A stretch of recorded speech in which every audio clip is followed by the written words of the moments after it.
Avant-hier ou hier, j'ai lu ceci. Il faut dire je t'aime quand on a le temps. Après on oublie, après on part, après on meurt. J'ai lu cette phrase de Claire Berest, mise en évidence en bas de page à la fin d'un chapitre, où elle écrit au nom de Frida Kahlo, artiste mexicaine admirée, revendiquant fièrement son monosourcil comme marque de sa propre féminité. Diego, son époux, à qui elle demandait de l'aimer au moins un petit peu quand elle pouvait mourir pour lui. Si durant toutes ces années, Frida avait pu lui dire « je t'aime » en toutes les langues, comment Diego, son mari, pouvait-il ressentir quelconque réticence à lui renvoyer ces deux mots ? Pourquoi dire « je t'aime » est-il si compliqué ? Pourquoi doit-on nous écrire, noir sur blanc, dans un livre qu'il nous faut dire « je t'aime » ?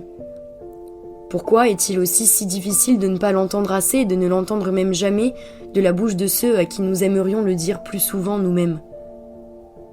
Combien de regrets aurons-nous quand il sera trop tard ? Et ici, je ne vous parle pas seulement de la mort, non. Je vous parle de ce trop tard qui empêche de parler. Ce trop tard qui coince les mots dans la gorge tant ils n'ont jamais été habitués à en sortir. Ce trop tard qui pourtant pourrait changer quelque chose. Même s'il semble être un détail pour vous, il ne l'est peut-être pas pour un ami, pour une mère ou pour un frère même.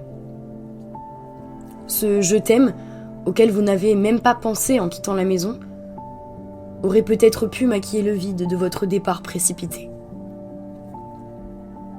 Le problème est qu'on finit par l'oublier quand on ne le dit jamais.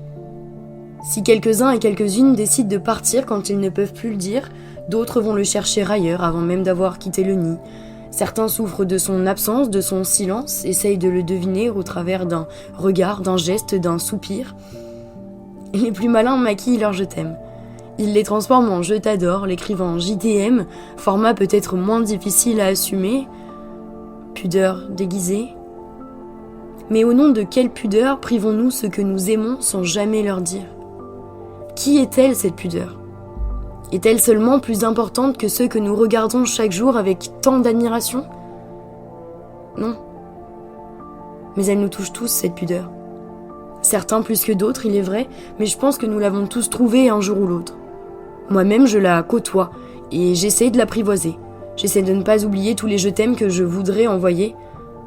Ce serait là le danger. Car la pudeur devient dangereuse quand l'absence de « je t'aime » devient un jour source de regret. Quand nous pleurerons un jour nos parents et enfants, alors là, notre pudeur ne pourra combler le vide qu'elle a pourtant elle-même créé. Je t'aime. Je t'aime. Je t'aime.